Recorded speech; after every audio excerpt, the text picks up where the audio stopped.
So yeah, assalamu alaikum everyone. Hello, welcome all for joining us. My name is Zara. Sorry, I'm like really bad at introductions today. It's a Friday. But my name is Zara. I'm the comms officer here at the Aziz Foundation. And if you're an external joining us for the first time, then we are a foundation that's essentially dedicated to driving access to postgraduate education for British Muslims. This is sort of the first time we're actually doing this series, which is called Scholar Seminars. So essentially what this is all about is really showcasing, all 350 of our scholars, inshallah, if we get there.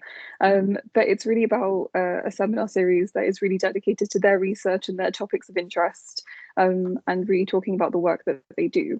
So today, to kick off the session, we have our 2020 scholar, Nahim Ahmed, who you guys can all see on your screen, who is currently studying for an MSc in Strategic Management of Projects at the Bartlett in UCL.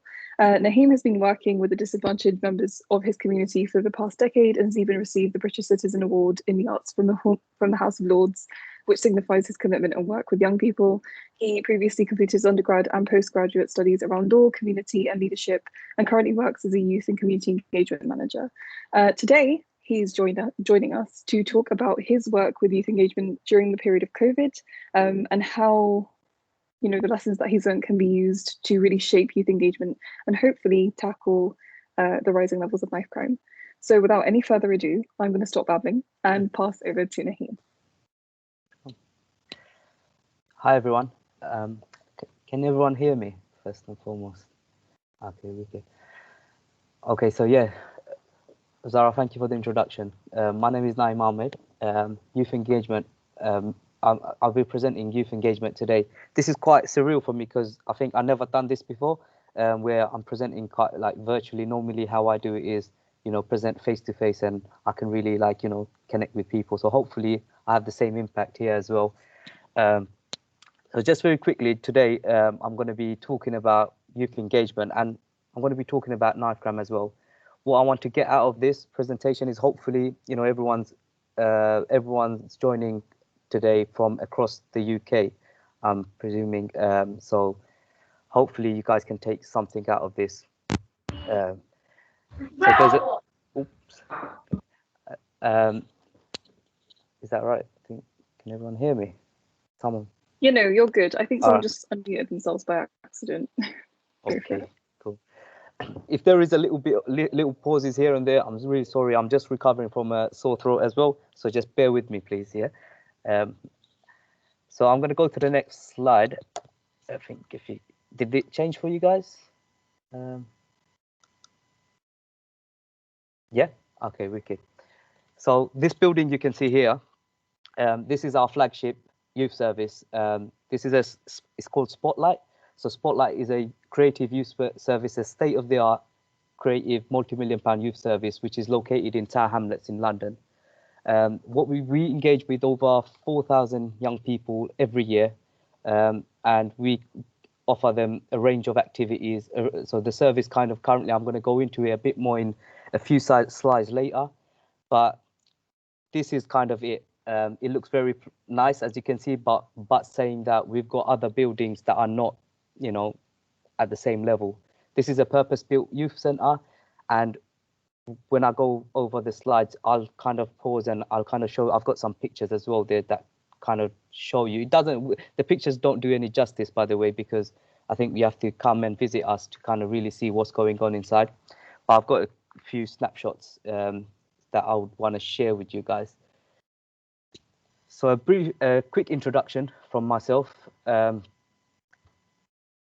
My professional journey has taken me to this moment right here.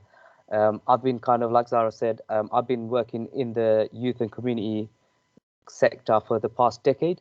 I've been working in the private and voluntary sector as well. I've been really focused in youth and community because of my upbringing, which I will go into in a bit. But yes, like I said, with youth and community work, I think in Tower Hamlets, especially in inner London boroughs, I think is very much needed. So my academic experiences ties in with what I do. So I studied youth and community work at at undergraduate level, and then went on to do my postgraduate studies in SOAS. I think I've done it in law and community leadership. Currently, I'm doing my MSc in UCL, so I'm studying my MSc in strategic management projects, where hopefully I can tie in everything together, everything that I have learned over the years with my professional, academic, and personal journey. With my personal journey, especially, I think I do this because I see this part of me. This is kind of who I am. I'm someone who comes from very humble beginnings, and hopefully, you know, the passion I have for youth and community work, I can demonstrate it here. Hopefully you guys can see as well how everything, so my professional, academic, and personal journey interlinks. So everything that I have, I try to give everything to this sector. And that again has gone along. That last, I think 2 years ago, I was awarded honor in the House of Lords, and that kind of signified everything that I've done. So hopefully I can continue and do more with this MSc, especially I'm doing. So thanks for the Aziz Foundation to giving me this opportunity to study strategic management of projects. I want to kind of shape these projects, the projects I'm involved in. I want to see more sustainable projects. I'm sure where you are, where everyone is, you know, we know that times are hard, especially for young people in deprived communities, and it's really important that they receive this, like, you know, they receive the same level of funding that was there once upon a time, and if not more. So it's really important that we kind of work together to build us, like, you know, a good future for them. So this is our music studio. This is where most young people come and express themselves through music. It's a state-of-the-art studio. Again, I couldn't fit everything there, but again, this room alone will probably cost millions of pounds. So some of the methods before I will talk about. These are the methods that we use to shape youth engagement. So these are the methods that currently also I've been using for the past decade to kind of reach out to disadvantaged young people from our community. So the first one is center-based. So we've got 8 centres located across Tower Hamlets, and 8 of these centres. It's not, like I said, it's not fancy like this one. This is our flagship one. We hope one day we can have these ones across Tower Hamlets, but right now we just got one flagship one. But we understood as well when we expanded our service in 2016, when we expanded our service to the wider community, we knew that most young people, they couldn't come to this, you know, state-of-the-art youth centre because there's issues such as postcode rivalry that exists. So, you know, young people can't cross literally into our hamlets. From what I've kind of seen, because of this postcode rivalry, young people would not be able to go across the road to another area because they're at risk of being stabbed or groomed or all sorts of issues. So the next, and also, sorry, I put online there as well. So based on when the national lockdown was introduced last year on March, we had to change our service, you know, because we understood that, you know, we have to close our service, but we have to offer an alternative. And we made all of our programs, not all of them, but most of them available online so that we can have the same level of impact. We understood that, you know, young people are going to be still out there. And there was a like kind of myth as well, I think, at the time. Young people thought that, you know, they're untouchable with coronavirus, and they thought only the older generation have it, and, you know, nothing's going to happen to them. So I think that's when when our service went online, we were able to offer them remote service where we called them up and just give them that reassurance that we're still here. And like I said, we engage with, on average, 4,000 young people every year. And throughout, I think last year, we managed to engage 2,000 young people, which is good, because I think, you know, most young people where we live do not have access to like internet, access to phones. So 2,000 young people is a big number. We do a lot of outreach work with, so one of the methods is outreach, how we kind of go out there, promote our service. There's no point having a fancy building or having a youth service where you don't kind of reach out to the young people that need it the most. So throughout our work, when we first started, we had to make sure that we work with local partners, which I'm going to get into more. But we also are out and about, talking to young people, just talking to them, offering them information, advice, and guidance about what kind of services are available to them. So detached youth work, if I don't know if everyone's familiar with it or not, but detached youth work, I'm really passionate about detached youth work. Detached youth work is basically taking youth services to young people. So most young people, when you open up a service, it's really hard to recruit young people because you need to kind of sell it to them. What are you about? There's that trust, there's that relationship that everyone has to build. And I think detached youth work really enables the youth work professionals, the youth professionals to go out there and engage with young people in their settings. So, and we're talking about unconventional settings where like alleyways, staircases, stairwells, and places where young people are often found, unfortunately, and going to their setting and just talking to them. Sometimes it's a very, not everyone can do it, if you know what I mean. It's like, there's a certain skill that I think that is needed, because I think from when I started, even 10 years ago, you have to really go there, and not everyone is able to go to such settings because there's that risk element as well. One of the other methods that we use to shape youth engagement is partnership work. So we realized that, I think when we first started, we realized that, in a typical youth works scenario, if you want to call it, the youth workers often have to be the specialist in mental health, specialist in substance misuse, everything. But we understand that, that's not the case. Youth work should be just, pure youth work, and then we should bring in specialist partners to offer their services. So we partner up with specialist services like, there's some specialist services that offer CBT sessions, so it's cognitive behavioral therapy sessions, whether it's through for mental health, or if it's substance misuse, we've got partners for that. So every kind of strand, even I think last year we launched our first, it was the first in our borough, where we brought some in-house GP to cater for the young people. So we had an in-house doctor to cater for the needs of the thousands of the young people that we engage with. It's a really cool concept because you've got someone, a GP, a qualified doctor coming in and offering, building that relationship. So doing youth work, and at the same time, they're offering their kind of expertise. The final way of how we final method, how we kind of engage with young people is through schools as well. So we're not just based in, youth centers. We also work really closely with schools. Most of our youth workers, we've got 40 plus youth workers in our organization. Most of them are inside schools as well, with local school.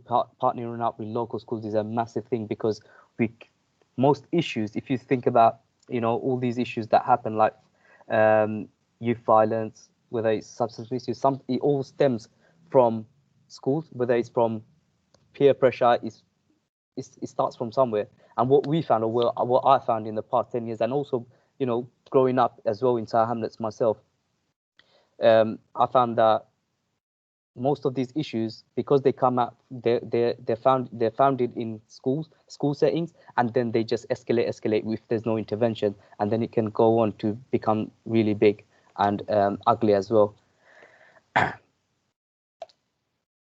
This picture you see here, I'm going to come back to this picture. These are a group of young people, have buckets, and as you can see, there's graffiti everywhere. I'm going to come back to this picture, so I'm not going to go into it too much. But society today, we just wanted to talk about some of the main issues affecting young people.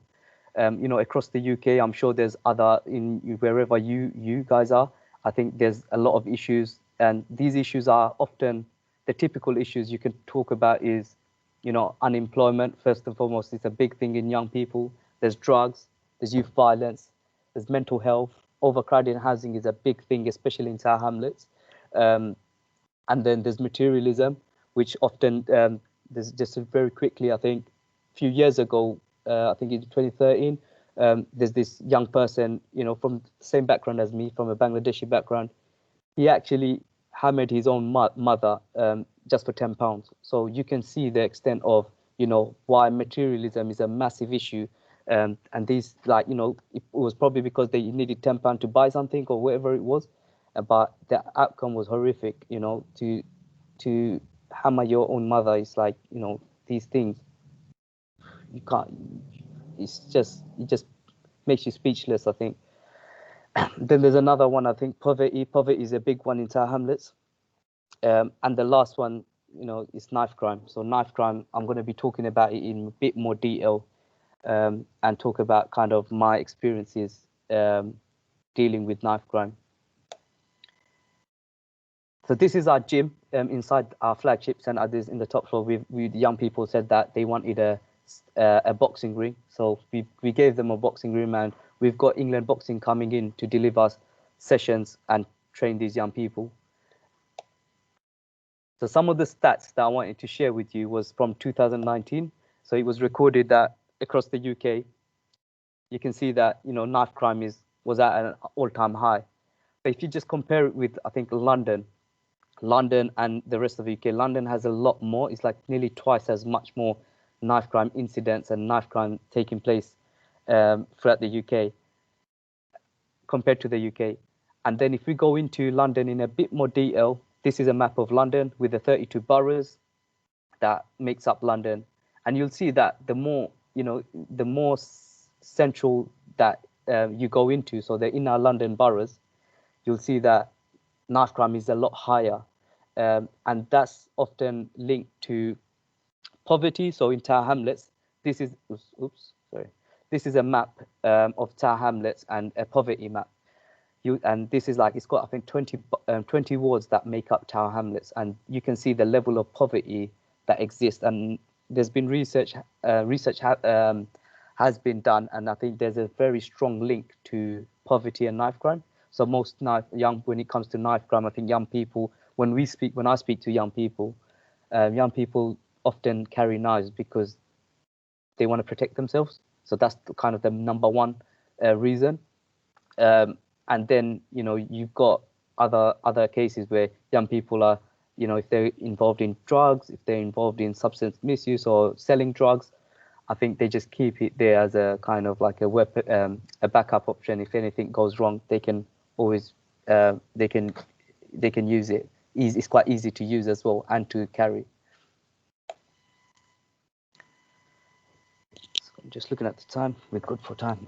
Yeah. So I think the center I'm in right now, so downstairs is our youth center. We're located in one of the centers I manage is in Tower Hamlets, is in Bartlett, in Myland.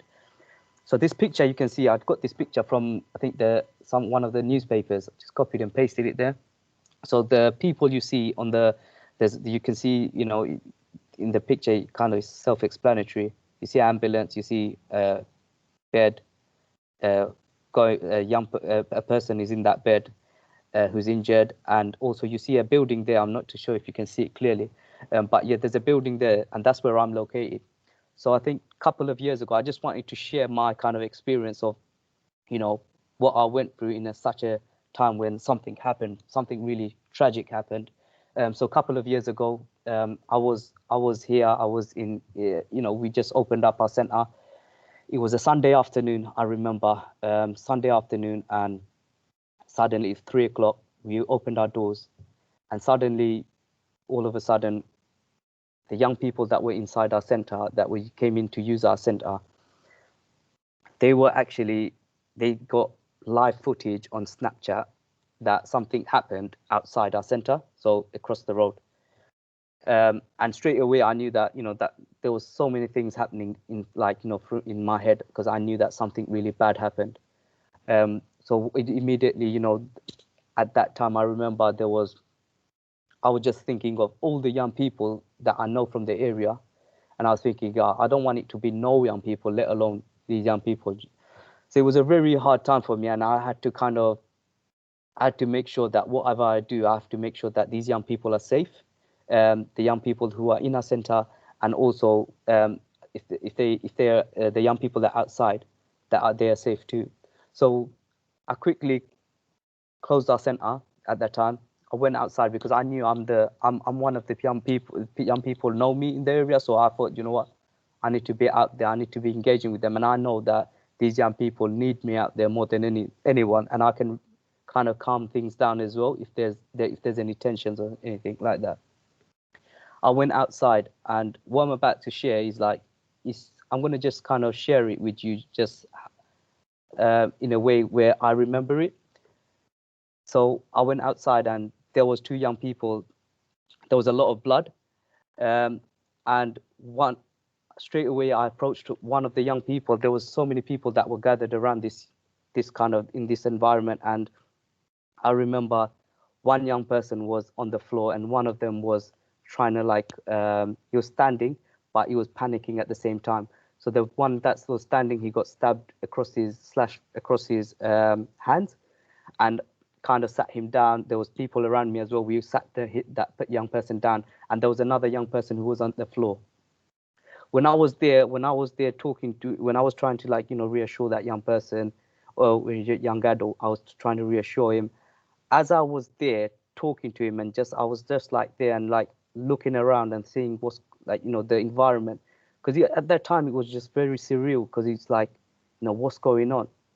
I've seen a lot of stuff in my lifetime, but I think that moment I would never forget, because there was a young person there that I know of. He was on the floor. He received multiple stab wounds, and he was literally drowning in his own blood. And at that point, I was there, and I was looking at that young person or that young adult, and I was actually making eye contact as the time was going. I was seeing as I was helping this other young person, and there across the road there's another young person just directly. He was lying on the floor looking at me. That moment I would never forget. And I think at that time, when I saw him kind of I can see he was going into coma, and then the paramedics came and they kind of took charge. At that moment, when they had to do an open heart surgery to save this young person from dying. At the same time, we had people from our community, people coming and trying to record, this incident, which is, it's disgusting, I think, because where's the dignity? This person is in such a state, and people are trying to record it. So I was actually going around slapping the phones off people's hands just to try and show them that, this is not the time for it. And this is what I want you guys to take away from as well. If anything like this happens, or it's just about educating people around us, especially the elder community, they were the ones getting the phones out. At the same time, I think what happened was there was the young people got caught up with the police because they're seeing their friend dying, right? They're seeing their friend dying. The police got involved, and they were trying to separate the young people, and all of a sudden, again, something sparked off, and I had to throw myself in the middle, and I had to calm down these young people, which, it's understandable what they're going through, and the police are there. There was no, from me personally, I think there was no sympathy, from the empathy from the police, about what's happening at the time. But I think it was all managed because all the community activists, all the people leaders from the community, we all came together, and I think we were able to diffuse that situation. And after that, what happened was we had to do a lot of mediation. So then the young person went off. That time it was Ramadan as well when it happened. I remember we had an iftar gathering on that day. There was a planned iftar gathering happening as well. So that kind of gave me an opportunity to go back to that area and also engage with the young people to tell them that, look, retaliation is something that, we can't think of. So very quickly, we were able to kind of go in there and get everyone together and just explain to them that, look, look what happened to this young person. He's lost his life. Not just one young person lost their lives. The perpetrators who actually done this, I know them as well. So 3 people lost their lives. Obviously, one is very tragic, one passed away, but the 2 other young people who kind of had to hand themselves in, they're locked up now. So these kind of things, we had to make sure that the people that we were talking, the friends that we know, We have to make sure that, you know, this doesn't escalate. So that's just kind of like a little snapshot. I know I can probably go on about this that specific topic, because this it feels like it happened just the other day. But yeah, it was a very, like, you know, it was a very gruesome moment. But I think what I learned from that situation alone, I think everyone can learn from it as well. How we have to come together in these times. I think the community has to come together, and also we have to look forward, and we have to teach our young people, the younger generation, that look, you know, the consequences of what such events, what happens after. So this picture you see here, I'm going to quickly share this. I think, would it come? Just let me know, Zara, if this pops up. Can you guys? Can you see the screen?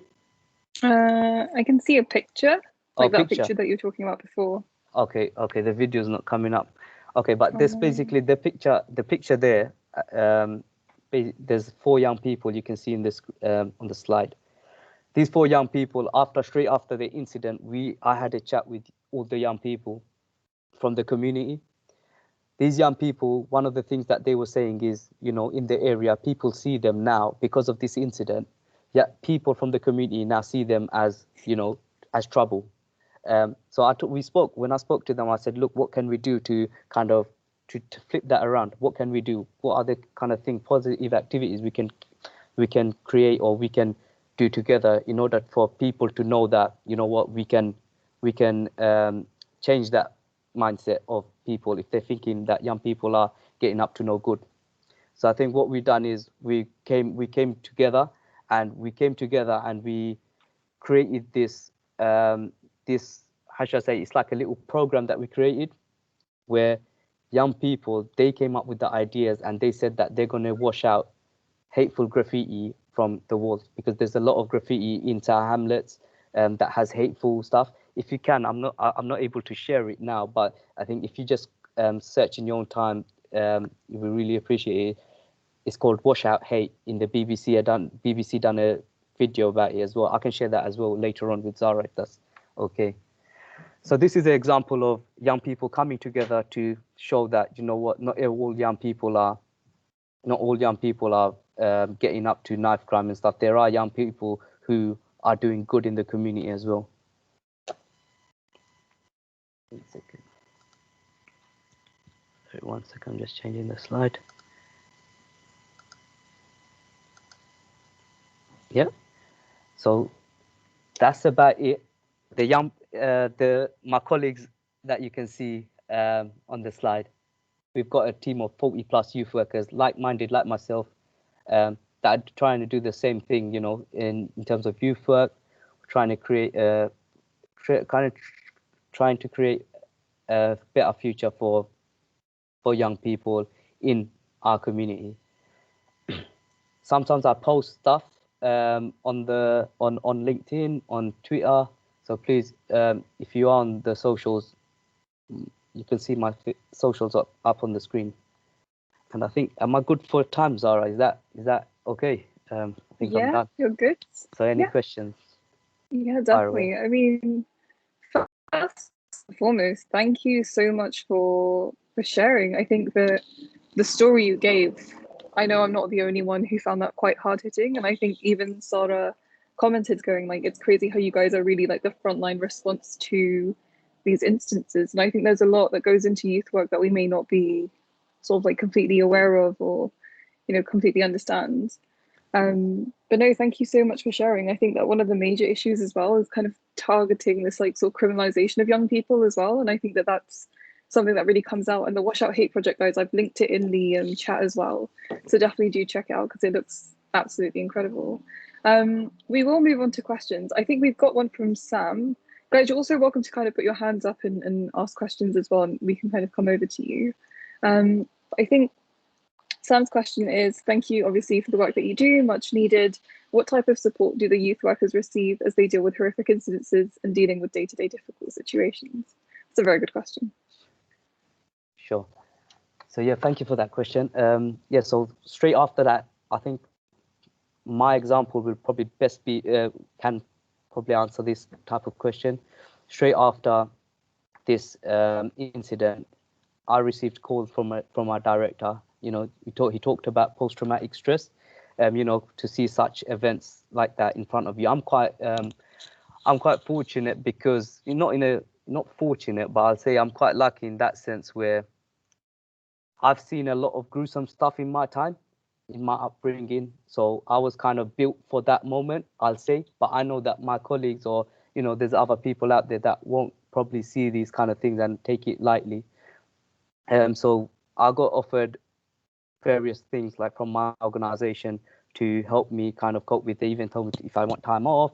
You know, I had regular one-to-ones with the director, and yeah, I was kind of feeling like I felt at that time that I'm more needed in the area rather than taking leave. So that was kind of my choice to come back, because straight after, the next day, we had there was a massive community event where I was invited to speak to and address some of the issues. So the phone stuff that I was talking about, you know, when people were getting phone to record. Ooh, I don't think we can hear you, Nahim. Going forward as well. Oh, there we go. Yep. Sorry, you cut off there for a little bit. Can you hear me? Yeah, I can hear you now. It's all good. It's all good. So I guess, I think you had a question. I think you had your hand up, but you seemingly disappeared now. There we go. Yeah, feel free to ask it. Thank you for offering the talk today. I appreciate your involvement with the youth. And the question I wanted to ask was, some people are advocates of how youth centres, they need to be adjacent to and part of our masajid. What are your thoughts regarding this? Sorry, I didn't get the last part. Can you repeat that, please? Yeah, sure. So some people advocate how youth centres, they need to be adjacent to and part of a masajid across the UK. What are your thoughts regarding this suggestion?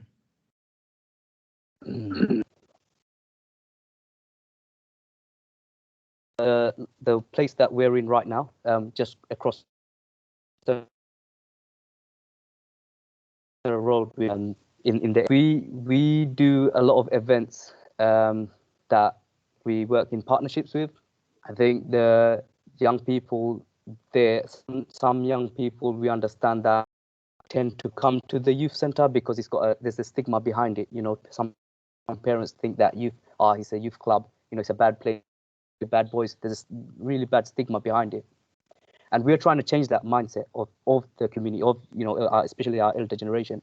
And what we do is we do a lot of family work. So I'm always there talking to parents, trying to show them that, you know what, we do positive activities. And then it's just about building trust with the elder generation, and then getting their kind of blessings and saying that, you know what, yes, mosque is a really good place to you know, teach young people. And as well as that, what we want to do is we want to do the same here as well in the youth centers as well. So we don't want, just because you have to remember, sometimes young people, they wouldn't express themselves the way they would like inside the mosque, and that would be, you know, that could be for a number of reasons. One being that their parents could be in the mosque, or one would be that they feel like everyone's looking at them. So we try and tell their parents that, look, we've got people here to support your kids and support the community, and we're from the community ourselves. So, you know, you sending young people to the centers or to the mosque, it works hand in hand, you know, and it's just about forging that relationship. So hopefully, I don't know if that answered your question. Yes, it does. Thank you. Yeah. All right. Amazing. So I think we have two questions. So we've got Alia with her hand up, and we've also got some questions from Sister Sarah. So we'll take them in bunches. So Alia, if you want to unmute yourself and ask a question. Thank you. Nahim, that was brilliant. And I was certainly very touched by your story and the work that you do. Following on from, I think it was Atta who presented this question about having youth centres near masjids.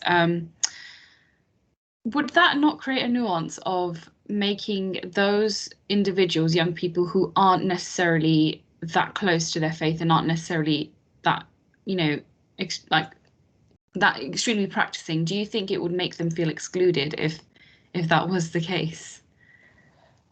I think the last part, I think talking about exclusion, hopefully I can answer this. I'd obviously being in this environment where I think I've been working in, especially this center I'm part of in Milan for the past 4 or 5 years now. So I kind of get it when, you know, some parents, they don't want to send their kids to the youth center. And also I've got some parents that don't want to, when they send their children to the mosque, their young people and their children are not going to the mosque, they're coming straight here. So I understand that, you know, there's a lot of things happening at the same time. I think it's a very tricky one, because at the same time, I'm a professional, I'm a youth work professional. And at the same time, I understand the needs of the community. I understand that, you know, parents are quite, how should I say, they don't know what's happening behind closed doors, if you want to call it. So and it's about us explaining, it's about people like myself explaining to the parents that, you know what, we understand where you're coming from. We understand that, you know, say, for example, one of the issues could be free mixing. That's a thing that, you know, in our culture, in our religion, it's a big thing. And we say that, look, we've got programs designed to cater for your needs. So we've got one of our programs is called the Girls Only Club. We called it that, Girls Only session. We called it that for a specific reason, because we understood that the parents there, they wouldn't send their daughters to a setting like ours, because it was predominantly boys, it was predominantly male dominated. So one of the things is for me was when I started, I straight away found out that, you know what, parents are not sending their kids. And we're quite lucky the way we've kind of shaped our youth service. Our youth, some of the stats like show us that the young female ratio compared to other youth services or other youth centers across the Tamdas, our young female ratio is really high, especially amongst the Bangladeshi community, the Muslim community. And that's something that is very, like, you know, I'm proud of, because I think we've come a long way from how we were. So another one could be that, you know, young parents don't want their young daughters to go to the center because it gets dark really quickly. So again, how do we tackle that?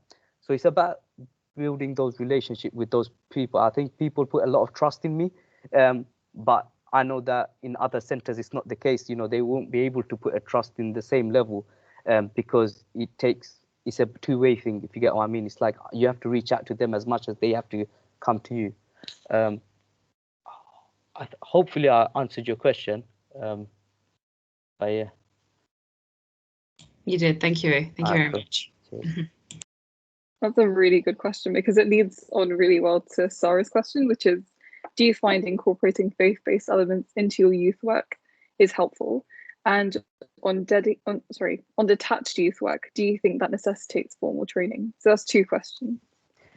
Yeah, cool. So the first part is with, I think, the organization I'm part of, Poplar Haka. I'm really fortunate to be part of such an organization, because there's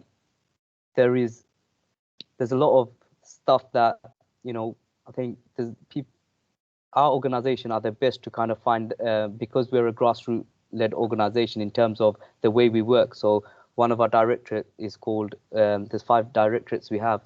One of the directorates that I'm a part of is called Communities and Neighborhoods.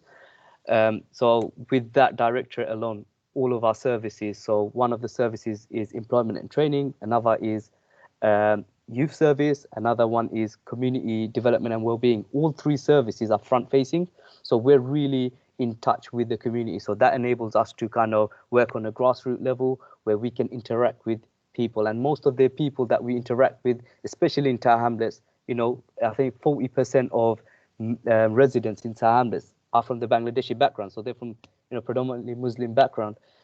So it makes we have to be open to a lot of things, like, for example, the religion, the background, the culture.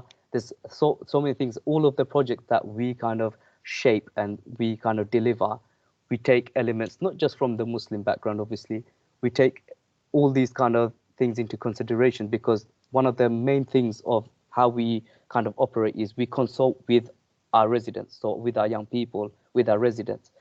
One thing I think I probably missed is Poplar Haka is a social landlord, and being a social landlord, we cater for, I think, just over 9,000 properties across Tower Hamlets.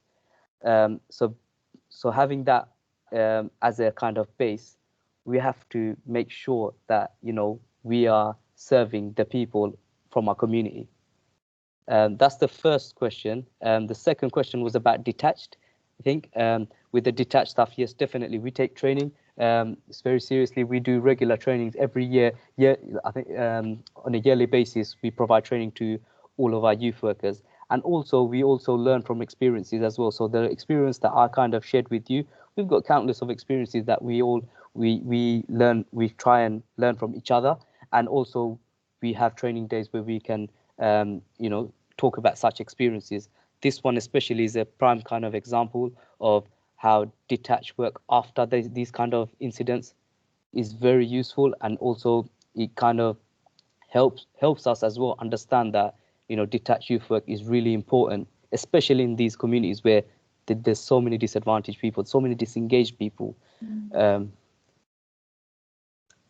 yeah. No, definitely. Thank you for that. We had like a few questions come in beforehand as well. So one of the questions, and I thought this was really interesting because you kind of touched on it when you were talking about like sustainability. Yep. And obviously we know about like local government cuts and, you know, support given to youth groups. So what are some of the challenges that youth communities face in being sustainable, and how do we kind of come up with practical solutions to overcome this? Because obviously funding is limited, and government support is limited. So what are the kind of opportunities available to youth groups? I think that's a really good question, and this is a question that I'm trying to answer as well. Part of my dissertation. So yeah, it's a really good question. So one of the things I think I've seen is I've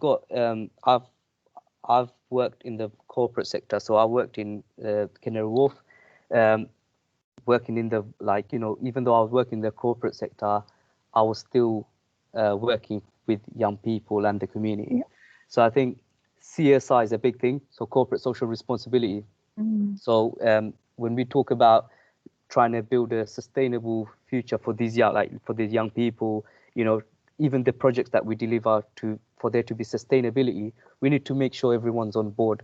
And this means by everyone coming together, not just one organization giving, like, you know, part of the CSR strategy, giving, like, say, for example, 100 grand, and for them it's like a tick in the box exercise. No, what we want to do is make sure that this money is going to those young people that need it the most. So how are you going to do that? You have to bring in a partner that works on a grassroots level. You have to bring in a partner that knows the community more than anyone. You have to bring in a partner who's got the resources. You have to bring in a partner as